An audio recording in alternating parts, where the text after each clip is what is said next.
L'islam façonne de nouvelles conversations en Espagne et personne ne parle de ce que cela signifie réellement. Permettez-moi de vous ramener à un mardi tranquille de la fin mai, il y a à peine quelques semaines. Le gouvernement Six, dans une démarche à peine remarquée sur le radar international, a annoncé la création d'un nouveau Conseil des affaires islamiques, un organe officiel chargé d'institutionnaliser le dialogue entre Madrid et les communautés musulmanes du pays. En apparence, cela ressemble à un ajustement administratif de routine, le genre de choses que les bureaucrates font pour satisfaire les groupes minoritaires. Le communiqué de presse officiel le présente comme une étape vers la cohésion sociale et le pluralisme religieux, une évolution naturelle dans un pays où l'islam a régné pendant près de 8 siècles. Mais voilà, j'ai passé les 2 dernières décennies à étudier l'intersection de la religion, de la migration et de la géopolitique en Europe, et je peux vous dire avec une certitude absolue qu'il ne s'agit pas d'une simple modification politique. Il s'agit d'un changement tectonique, que la classe politique espagnole ignore délibérément ou interprète dangereusement mal. Et si nous n'y prêtons pas attention, les conséquences ne remodèleront pas seulement l'Espagne. Ils se répercuteront à travers la Méditerranée, en Afrique du Nord et au cœur de la compétition des grandes puissances qui définit ce siècle. Laissez-moi vous expliquer pourquoi. Le fonctionnaire ce qu'ils veulent que vous croyiez si vous lisez les déclarations du gouvernement Six ou la couverture médiatique grand public, le constat est que l'Espagne devient de plus en plus diversifiée, et l'islam n'est qu'une partie de cette diversité. Les chiffres semblent le confirmer. Selon l'Observatorio Andalusie, il y a aujourd'hui environ 2,5 millions de musulmans en Espagne, soit environ 5% de la population. La plupart sont des immigrés marocains ou leurs descendants, concentrés dans des villes comme Barcelone, Madrid et les régions méridionales de l'Andalousie et de la Catalogne. La position du gouvernement est qu'il s'agit d'une évolution démographique naturelle, qui n'est pas différente des vagues migratoires d'Amérique latine ou d'Europe de l'Est qui ont remodelé l'Espagne au cours des 30 dernières années. Le Conseil des affaires islamiques est présenté comme un moyen d'intégrer ces communautés, de leur donner une voix dans l'élaboration des politiques et de prévenir la radicalisation. Le ministère espagnol de l'Intérieur n'a pas tardé à souligner que le pays a l'un des taux de terrorisme djihadiste les plus bas d'Europe occidentale, seulement 23 arrestations liées à l'extrémisme islamiste en 2023, contre plus de 200 en France. L'implication est que l'Espagne gère bien cette situation. C'est un modèle d'intégration réussi. Mais il y a un problème avec ce récit. Un gros. Les données ne le supportent pas. Même pas proche. Déconstruire ce qui se passe réellement, parlons d'abord des chiffres. Le chiffre de 2,5 millions est presque certainement sous-estimé. L'Espagne ne tient pas compte de la religion dans son recensement, c'est pourquoi les estimations reposent sur la fréquentation des mosquées, des enquêtes communautaires et des extrapolations à partir de données sur l'immigration. Mais voilà, le Maroc, d'où provient la grande majorité de la population musulmane d'Espagne, encourage discrètement sa diaspora à maintenir des liens culturels et religieux forts avec son pays d'origine. Le gouvernement marocain finance des mosquées, envoie des imams et gère même des écoles le week-end pour enseigner l'arabe et l'islam aux enfants nés en Espagne. Ce n'est pas une intégration. C'est du transnationalisme, une stratégie délibérée visant à maintenir la diaspora liée à l'influence politique et religieuse de Rabat. Et cette influence grandit. En 2022, le gouvernement marocain a réussi à faire pression sur l'Espagne pour qu'elle revienne sur sa neutralité de longue date dans le conflit du Sahara occidental, reconnaissant le plan d'autonomie de Rabat pour le territoire contesté. La contrepartie ? Le Maroc a accepté de renforcer le contrôle des flux migratoires vers l'Espagne.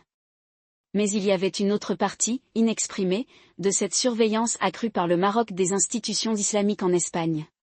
Le nouveau Conseil des affaires islamiques n'est pas seulement une initiative de Six. C'est aussi un Marocain. Parlons maintenant de radicalisation. Le gouvernement Six adore vanter ses faibles chiffres en matière de terrorisme, mais c'est un indicateur trompeur. La véritable histoire réside dans le changement idéologique. Une étude réalisée en 2021 par le Real Instituto Elcano a révélé que 40% des jeunes musulmans en Espagne pensent que la charia devrait avoir préséance sur la loi Six en matière de famille et de statut personnel. Ce n'est pas une vision marginale. C'est une pluralité. Et il ne s'agit pas uniquement des immigrés marocains. L'étude a également révélé que les Sikhs convertis à l'islam qui représentent désormais environ 10% de la population musulmane sont plus susceptibles d'avoir des opinions dures que les immigrants. Pourquoi ?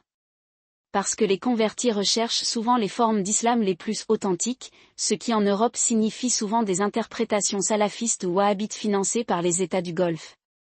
C'est ici que cela devient encore plus intéressant.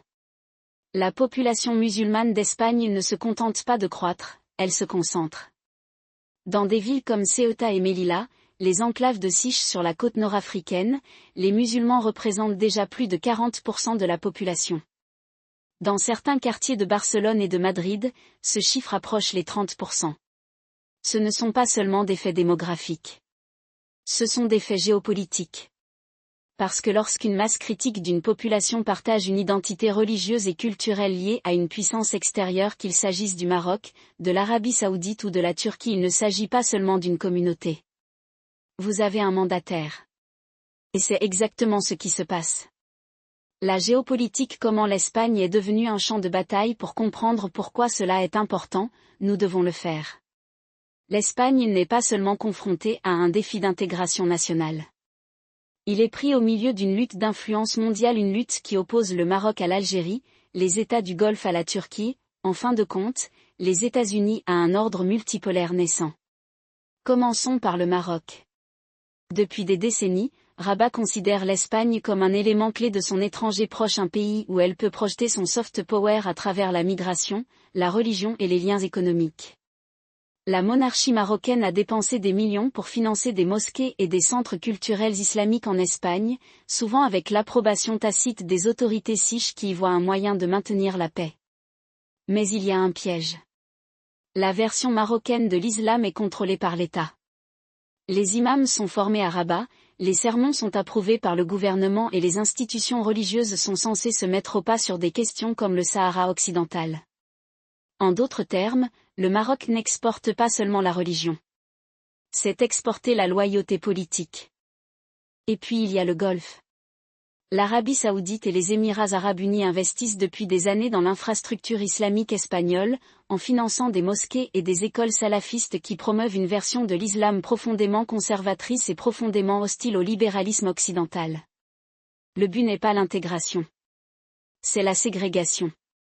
Ces institutions enseignent que la société occidentale est corrompue, que la démocratie n'est pas islamique et que les musulmans devraient rester à l'écart des sociétés dans lesquelles ils vivent. Et ils sont en train de gagner. Un rapport de 2023 de la Fondation européenne pour la démocratie a révélé que les mosquées salafistes en Espagne croissent 2 fois plus vite que les mosquées traditionnelles. Mais le véritable joker est la Turquie. Sous Erdogan, Ankara a étendu de manière agressive son influence au sein des communautés musulmanes d'Europe, se positionnant comme le défenseur du « véritable islam » contre la laïcité occidentale et l'extrémisme financé par le Golfe. La Diyanet turque, l'autorité religieuse de l'État, gère désormais plus de 100 mosquées en Espagne, et ses imams sont formés pour promouvoir une version de l'islam dont l'orientation est nationaliste turque. La vision d'Erdogan n'est pas seulement religieuse. C'est géopolitique. Il considère les musulmans d'Europe comme une 5e colonne de l'influence turque, un moyen de projeter sa puissance au cœur de l'OTAN. Maintenant, voici tous ces acteurs jouent le même jeu, mais avec des fins de partie différentes. Le Maroc veut maintenir l'Espagne dépendante de ses contrôles migratoires. Le Golfe veut radicaliser les musulmans espagnols pour saper la cohésion occidentale. La Turquie veut en faire un lobby pro-Ankara. Et l'Espagne ? L'Espagne laisse faire, parce qu'elle a trop peur pour affronter la réalité de ce qui se passe. Mais la vraie question, pourquoi ? La grande puissance, pourquoi les États-Unis et l'Europe l'ignorent, c'est ici que l'histoire se complique encore plus. Parce que la question musulmane en Espagne n'est pas seulement un problème de Sikhs. C'est un problème européen. Et la question musulmane en Europe n'est pas seulement un problème européen. C'est une question mondiale. Permettez-moi de mettre cela en perspective. Au cours des 30 dernières années, les États-Unis ont supposé que l'Europe était une société stable, laïque et post-religieuse. L'idée selon laquelle l'islam pourrait devenir une force politique majeure dans un pays comme l'Espagne, sans parler de la France ou de l'Allemagne, a été rejetée comme étant alarmiste. Mais cette hypothèse est totalement fausse. Et l'establishment de la politique étrangère américaine commence seulement maintenant à s'en rendre compte. La raison ? Multipolarité. Pendant des décennies, les États-Unis ont pu se permettre d'ignorer les divisions internes de l'Europe parce qu'ils étaient la seule superpuissance. Mais aujourd'hui, avec la montée en puissance de la Chine, la résurgence de la Russie et la fragmentation du Moyen-Orient, tout conflit régional devient une guerre par procuration. Et les communautés musulmanes d'Europe sont des cibles privilégiées des manipulations extérieures. Prenez le Maroc et l'Algérie. Leur rivalité autour du Sahara occidental est l'un des conflits les plus insolubles au monde, et l'Espagne est prise au milieu. Le Maroc souhaite que l'Espagne soutienne ces affirmations. L'Algérie souhaite que l'Espagne reste neutre. Mais voilà, les deux pays utilisent la population musulmane espagnole comme levier. Le Maroc finance des mosquées et des centres culturels pour renforcer le sentiment pro-Rabat. L'Algérie fait de même, mais avec une différence, l'Espagne doit soutenir l'autodétermination du peuple sahraoui. Le résultat ? La communauté musulmane espagnole est politisée et le gouvernement espagnol est trop faible pour faire quoi que ce soit à ce sujet. Et puis il y a le Golfe. L'Arabie saoudite et les Émirats arabes unis considèrent les musulmans d'Europe comme un moyen de saper le soutien occidental à l'Iran. En finançant des mosquées conservatrices, ils tentent de créer un bloc d'électeurs qui s'opposeront à tout dégel des relations avec Téhéran. La Turquie, quant à elle, utilise son influence pour résister aux pressions américaines sur des questions telles que l'action de l'OTAN et les ventes d'armes à l'Ukraine. Erdogan sait que s'il parvient à mobiliser les musulmans d'Europe contre la politique américaine, il gagnera en influence à Washington. Et les États-Unis ? Les États-Unis dorment au volant. La politique de l'administration Biden au Moyen-Orient reste bloquée dans les années 1990, traitant la région comme un problème à gérer plutôt que comme un champ de bataille pour l'influence. La réponse du département d'État au Conseil espagnol des affaires islamiques a été une simple et fade déclaration sur la « liberté religieuse ». Aucune analyse. Aucune stratégie. Juste un vœu pieux. Mais voici le problème. Il ne s'agit pas seulement de l'Espagne. Il s'agit de l'Europe. Et si les communautés musulmanes d'Europe deviennent pleinement politisées, si elles commencent à voter en bloc, si elles commencent à revendiquer l'autonomie, si elles commencent à se tourner vers les puissances extérieures pour obtenir des conseils, alors c'est tout le projet européen qui est en danger. Et c'est exactement ce qui se passe. Le militaire et le stratégique, que se passe-t-il lorsque la religion devient géopolitique? Parlons maintenant de l'aspect militaire. Parce qu'il ne s'agit pas seulement de mosquées et de centres culturels. C'est une question de pouvoir. L'Espagne est membre de l'OTAN. Il abrite des bases militaires américaines, notamment la base navale essentielle de Rota, qui constitue un nœud clé de la stratégie américaine en Méditerranée. Si la population musulmane d'Espagne devient une source d'instabilité, si elle devient un vecteur d'influence étrangère, alors ses bases sont en danger. Pensez-y. Si le Maroc ou la Turquie commencent à utiliser les communautés musulmanes d'Espagne pour faire pression sur Madrid sur des questions comme le Sahara occidental ou l'exclusion de l'OTAN, que se passera-t-il? L'Espagne cède-t-elle? Est-ce que ça repousse? Et s'il recule, qu'est-ce que cela signifie pour les opérations américaines? Ce n'est pas hypothétique. En 2021, le Maroc a utilisé la migration comme arme pour faire pression sur l'Espagne afin qu'elle reconnaisse sa revendication sur le Sahara occidental. Rabat a ouvert les portes de la frontière et permis à des milliers de migrants d'affluer vers Ceuta, submergeant les autorités de Siche. Le message était « Traversez-nous et nous déstabiliserons votre pays ». Imaginez maintenant si le Maroc ou la Turquie, ou les États du Golfe décidaient d'utiliser la population musulmane espagnole de la même manière. Et s'ils commençaient à financer des manifestations, à organiser des boycotts ou même à encourager la désobéissance civile? Il s'agit de la version soft power de la guerre hybride. Et l'Espagne n'y est absolument pas préparée. Mais c'est encore pire. Car si les communautés musulmanes d'Espagne se radicalisent, la menace n'est pas seulement politique. C'est lié à la sécurité. Nous avons déjà vu ce qui se produit lorsque les musulmans européens s'éloignent de leur société. La France a connu des émeutes. Le Royaume-Uni a connu des attentats terroristes. L'Allemagne a subi des réactions négatives de l'extrême droite. L'Espagne a jusqu'à présent évité le pire, mais ce n'est pas parce qu'elle est à l'abri. C'est parce que c'est de la chance. Et la chance s'épuise. Les raisons politiques intérieures des dirigeants espagnols dans le déni. Alors pourquoi l'Espagne ne fait-elle rien à ce sujet? Pourquoi laisse-t-il les puissances étrangères façonner son paysage religieux? La réponse est politique. L'Espagne est un pays profondément divisé. Le gouvernement de coalition de gauche, dirigé par Pedro Sánchez, est fragile. Cela dépend du soutien de petits partis, dont certains ayant des liens avec le Maroc. L'opposition de droite, dirigée par le Partido Popular, tente de présenter Sánchez comme faible en matière d'immigration et de sécurité nationale. Et le parti d'extrême droite Vox utilise la question musulmane pour attiser la peur et gagner des voix. Dans ce contexte, personne ne veut aborder la question. La gauche ne veut pas être considérée comme anti-musulmane. La droite ne veut pas être considérée comme anti-immigrée. Et l'extrême droite? Ils sont heureux de laisser le problème s'envenimer, car c'est bon pour leur récit. Mais voici le problème. Il ne s'agit pas seulement de l'Espagne. Il s'agit de l'Europe. Et les dirigeants européens font la même erreur. Ils traitent l'islam comme une question intérieure, alors qu'il s'agit en réalité d'une question géopolitique. Prenez la France. Emmanuel Macron a tenté de réprimer le financement étranger des mosquées, mais il s'est heurté à la résistance de la gauche et de la communauté musulmane. Pourquoi? Parce que la population musulmane de France est déjà politisée.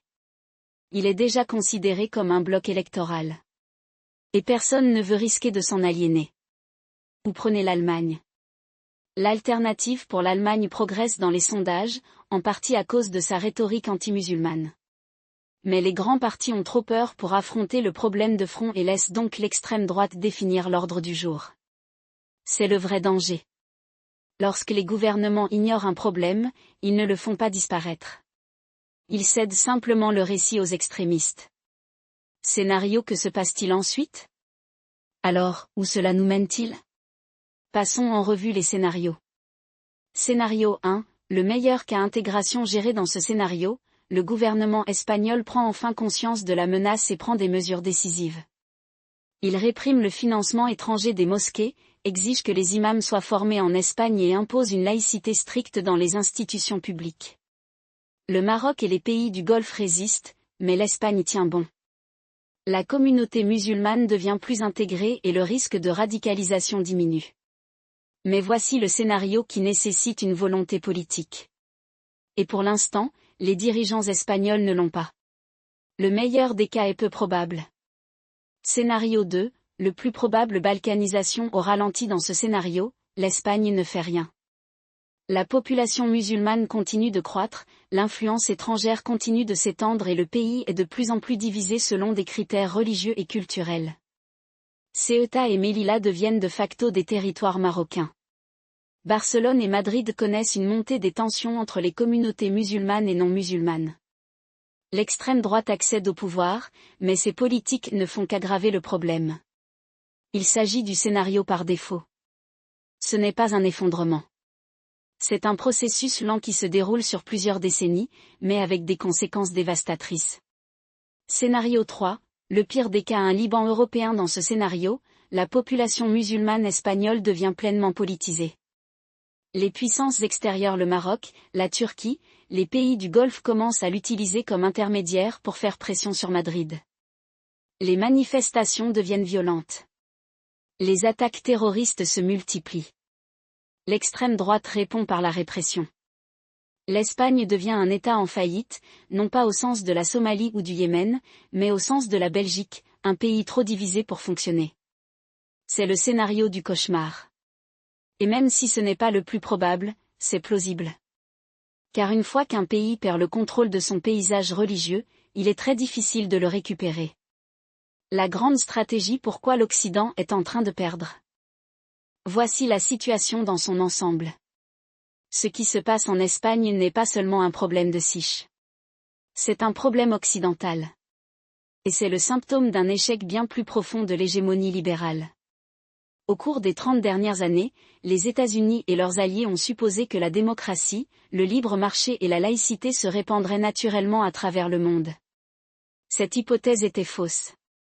Parce que pendant que l'Occident était occupé à exporter ses valeurs, d'autres puissances exportaient les leurs et elles le faisaient de manière plus efficace. Le Maroc utilise l'islam pour projeter sa puissance en Europe. La Turquie l'utilise pour construire un bloc politique transnational. Les États du Golfe l'utilisent pour saper la cohésion occidentale. Et l'Occident ? L'Occident dort. Il ne s'agit pas seulement de l'Espagne. Il s'agit de l'Europe. Et si l'Europe ne parvient pas à intégrer ces populations musulmanes, si elle ne peut pas les empêcher de devenir des mandataires de puissances étrangères, alors c'est tout le projet européen qui est en danger. Mais voici il n'est pas trop tard. L'Espagne pourrait encore inverser la tendance. Cela pourrait imposer la laïcité dans les institutions publiques. Il pourrait réprimer le financement étranger des mosquées. Cela pourrait exiger que les imams soient formés en Espagne. Mais cela nécessiterait du courage politique et pour l'instant, les dirigeants espagnols n'en ont pas. Quelle devrait être une voie réaliste à suivre alors quelle est la solution ? Laisse-moi tranquille. Il n'y a pas de réponse facile. Mais il existe des réponses réalistes. Premièrement, l'Espagne doit réaffirmer son contrôle sur son paysage religieux. Cela, interdire le financement étranger des mosquées. Si une mosquée se trouve en Espagne, elle devrait être financée par les musulmans de Siche, et non par Rabat ou Riyad. Exiger que les imams soient formés en Espagne. Si vous prêchez en Siche, vous devez être formé aux valeurs siches. Faire respecter une laïcité stricte dans les institutions publiques. Pas de symboles religieux dans les écoles. Aucune exemption religieuse des lois. Une loi pour tous. Deuxièmement, l'Espagne doit s'engager auprès de sa communauté musulmane, non pas comme un monolithe, mais comme un groupe diversifié de citoyens ayant des points de vue différents.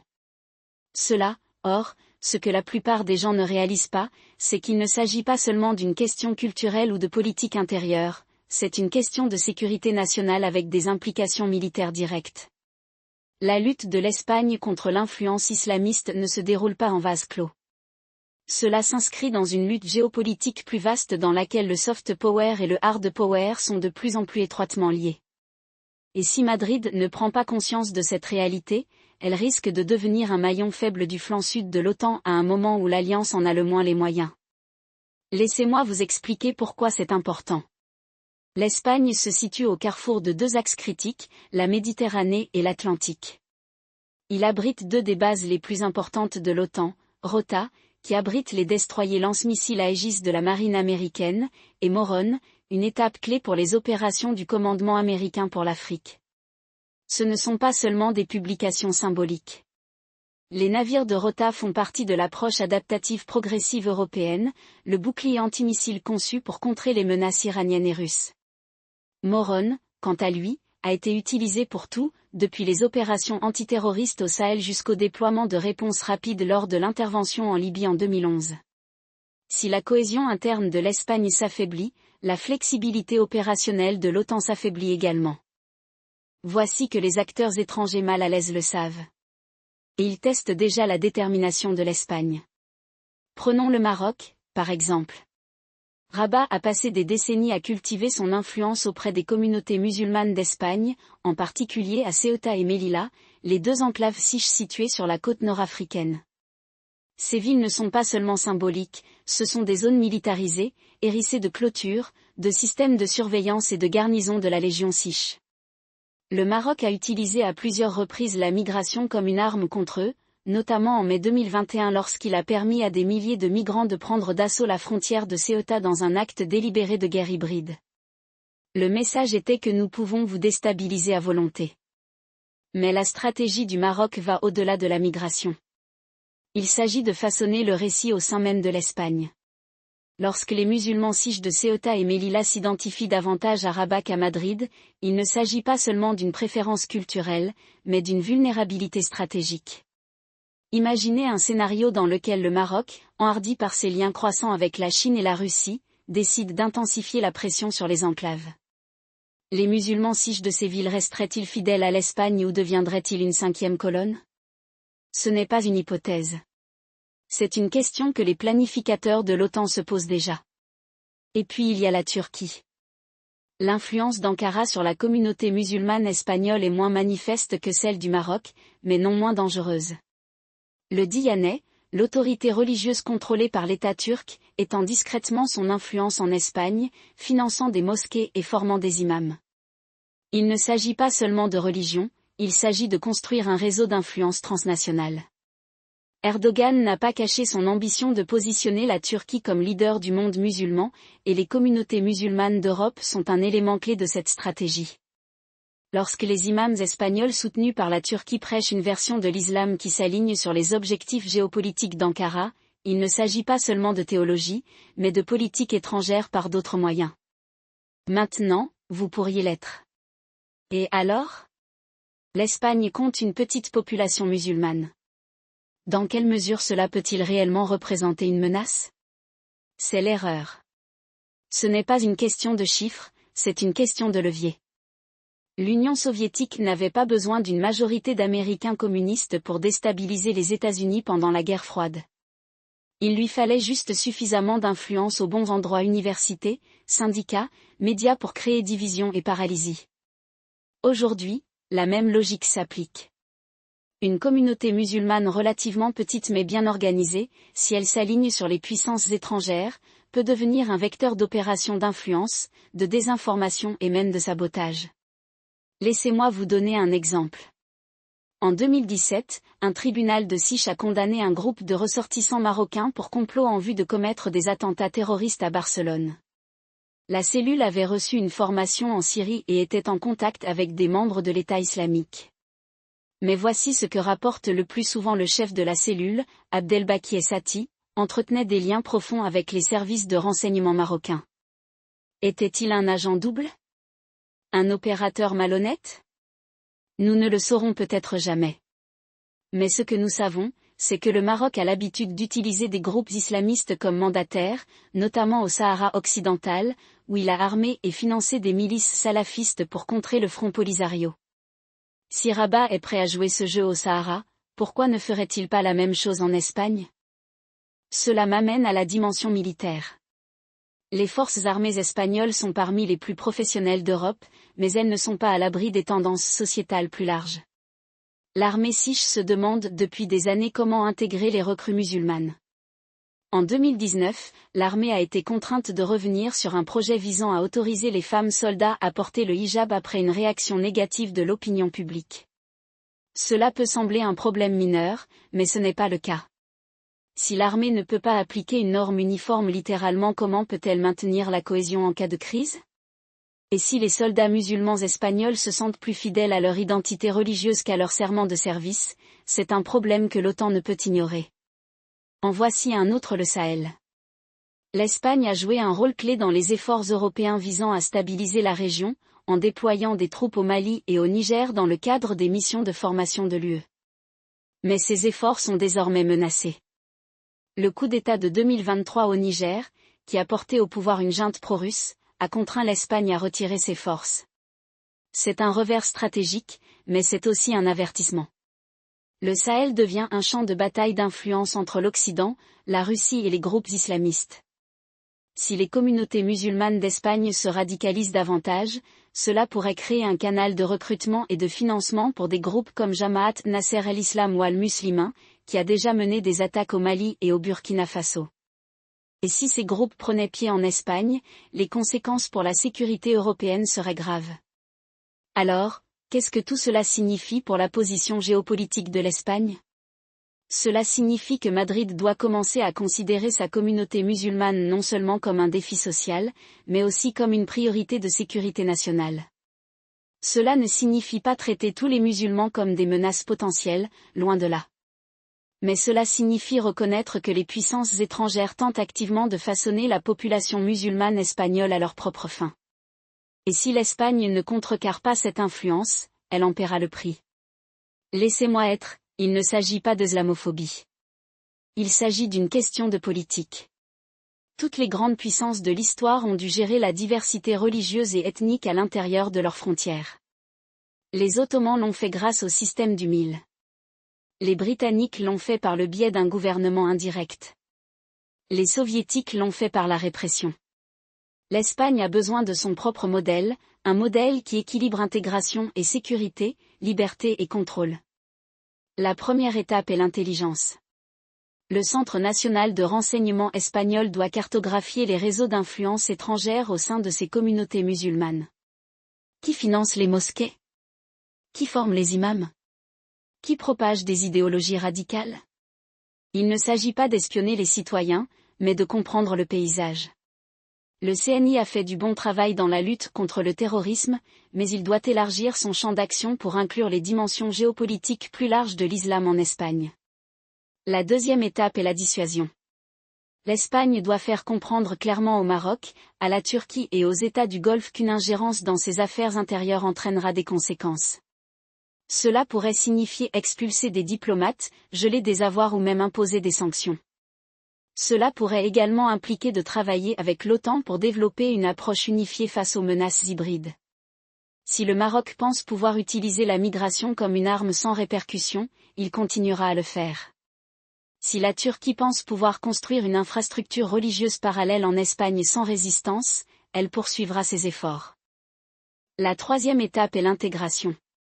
L'Espagne a besoin d'une stratégie cohérente pour intégrer sa population musulmane, non seulement économiquement, mais aussi culturellement et politiquement. Cela signifie investir dans l'éducation, promouvoir les voies islamiques modérées et garantir que les communautés musulmanes ont un intérêt dans l'avenir de l'Espagne. Cela signifie également imposer la laïcité dans les institutions publiques. Si l'Espagne autorise des exemptions religieuses dans ses lois, elle créera une société à deux vitesses dans laquelle certains citoyens seront plus égaux que d'autres. Et c'est une recette pour l'instabilité. Voici en bas, l'Espagne est à la croisée des chemins. Il peut soit prendre le contrôle de son paysage religieux, soit laisser des puissances étrangères le façonner. Il peut soit intégrer sa population musulmane, soit la laisser devenir une source de division et de vulnérabilité. Les choix qu'elle fera au cours de la prochaine décennie détermineront non seulement son propre avenir, mais aussi celui de l'Europe. Et si l'Espagne échouait? Les conséquences ne seront pas seulement culturelles. Ils seront stratégiques. Car au XXIe siècle, la frontière entre politique intérieure et sécurité nationale est plus mince que jamais. Et si l'Espagne ne parvient pas à assurer sa propre maison, elle ne pourra pas assurer sa place dans le monde. Ce que la plupart des gens ne réalisent pas, c'est que la classe politique espagnole est déjà profondément divisée sur la manière de relever ce défi, et les divisions ne se situent pas seulement entre la gauche et la droite, mais aussi au sein des partis eux-mêmes. Prenons l'exemple du Parti socialiste. Le gouvernement de Pedro Sánchez marche sur la corde raide, essayant d'équilibrer sa rhétorique progressiste sur le multiculturalisme avec les réalités de la pression géopolitique du Maroc et du Golfe. En 2021, son administration a discrètement approuvé un accord avec Rabat pour former des imams en Espagne, une décision qui a été présentée comme un moyen de promouvoir l'islam modéré, mais qui était en réalité une concession à l'influence marocaine. Le problème ? Les imams formés dépendaient toujours du ministère marocain des Affaires islamiques et non des institutions siches. Il ne s'agit pas d'intégration, mais d'externalisation de la souveraineté. Et puis il y a le droit. Le Parti populaire, dirigé par Alberto Núñez Feijóo, s'est beaucoup plus prononcé sur les risques liés à l'influence religieuse étrangère, mais son approche est souvent réduite à des slogans simplistes sur la défense de l'identité siche. Le parti Vox, quant à lui, a poussé ce discours à l'extrême, décrivant l'islam comme une menace existentielle pour l'Europe. Ce qu'aucun des deux partis ne semble disposé à admettre, c'est que leurs propres politiques ont contribué au problème. Le PP, par exemple, a toujours fermé les yeux sur le financement saoudien et qatari des mosquées en échange d'accords commerciaux car, soyons honnêtes, l'économie espagnole est dépendante de l'argent du Golfe depuis des décennies. Et l'obsession de Vox pour la pureté culturelle ignore le fait que la population musulmane d'Espagne ne va nulle part. Vous ne pouvez pas expulser 3 millions de personnes et vous ne pouvez pas souhaiter que les réalités démographiques du XXIe siècle s'effacent. Voilà pourquoi l'establishment politique espagnol est coincé dans un cycle de réflexion à court terme. La gauche prétend que l'intégration est simplement une question de bonne volonté et de programmes sociaux, tandis que la droite prétend que le problème peut être résolu par des murs frontaliers et des déportations. Aucune des deux parties n'est prête à admettre que la population musulmane espagnole est en train de devenir une force permanente et politiquement mobilisée et que des acteurs étrangers sont déjà en train de façonner son identité. Laissez-moi vous expliquer pourquoi c'est important. Dans les 5 prochaines années, le vote musulman en Espagne va devenir un facteur majeur de la politique nationale. À l'heure actuelle, les communautés musulmanes sont encore fragmentées, les diasporas marocaines, pakistanaises et sénégalaises opérant souvent en silo. Mais cela change. La jeune génération, née et élevée en Espagne, est bien plus engagée politiquement que ses parents. Ils ne se contentent pas de voter, ils s'organisent. Dans des villes comme Barcelone et Madrid, des groupes militants dirigés par des musulmans font déjà pression en faveur de politiques telles que des repas scolaires halal, des espaces de prière dans les institutions publiques et même des exemptions à certaines lois du travail. Et voici qu'ils le font avec le soutien de gouvernements étrangers. Prenons le cas de la Commission islamique d'Espagne, l'organisme officiel qui représente les musulmans dans leurs relations avec l'État. C'est censé être une organisation indépendante, mais en réalité, elle est fortement influencée par le gouvernement marocain. Le président de la commission, Riet Attari, était un imam d'origine marocaine qui a passé des décennies à cultiver des liens avec Rabat. À sa mort en 2020, la course à son remplacement s'est transformée en une bataille par procuration entre le Maroc et la Turquie, cette dernière poussant son propre candidat par l'intermédiaire de la Fédération des entités islamiques d'Espagne, un groupe ayant des liens étroits avec Ankara. Le gouvernement siche, pris au dépourvu, a fini par reconnaître les deux factions, une décision qui a effectivement confié le contrôle de la représentation musulmane d'Espagne à des puissances étrangères. Imaginez maintenant cette dynamique se déroulant à l'échelle nationale. Lors du prochain cycle électoral, nous pourrions voir les électeurs musulmans être courtisés non seulement par les partis siches, mais aussi par les gouvernements étrangers. Le Maroc pourrait faire pression pour des politiques favorables à sa diaspora, comme la double nationalité ou l'exemption des services consulaires. La Turquie pourrait exiger la reconnaissance de ses institutions religieuses, comme la Diyanet, en tant que représentant légitime de l'islam en Espagne. Et les pays du Golfe ? Ils continueront à financer des mosquées et des centres culturels, garantissant ainsi que leur version de l'islam reste dominante. Le résultat ? Un paysage politique fragmenté où la souveraineté des siches est constamment négociée, non pas par des siars, mais par des étrangers. Et c'est là que cela devient vraiment dangereux. Si la classe politique espagnole continue d'ignorer cette dynamique, nous pourrions assister à la montée d'un système politique parallèle, dans lequel les groupes religieux soutenus par l'étranger deviendraient de facto des agents de pouvoir. Nous en avons déjà eu un aperçu en Catalogne, où les partis indépendantistes ont courtisé les électeurs musulmans en leur promettant des accommodements religieux, comme le droit de porter le hijab dans les écoles publiques. En 2019, le gouvernement catalan a même approuvé une loi autorisant les enterrements islamiques dans les cimetières municipaux, une décision présentée comme un geste progressiste mais qui était en réalité une concession à la pression marocaine. Si cette tendance se poursuit, nous pourrions voir des régions entières d'Espagne où la politique locale est davantage façonnée par des agendas religieux étrangers que par la loi siche. Alors quelle est l'alternative ? L'Espagne doit faire 3 choses, et elle doit les faire rapidement.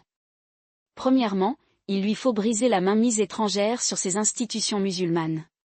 Cela signifie créer un conseil islamique véritablement indépendant, qui réponde à la loi siche, et non à Rabat ou Ankara. Cela signifie auditer le financement des mosquées et fermer celles qui servent de façade aux gouvernements étrangers. Et cela signifie former des imams en Espagne, sous la supervision de siches, avec un programme mettant l'accent sur la laïcité et l'intégration civique. Deuxièmement, l'Espagne doit appliquer ses lois laïques sans s'excuser. Cela signifie aucune exemption religieuse du droit du travail, aucune salle de prière dans les institutions publiques et aucun traitement spécial pour aucune confession.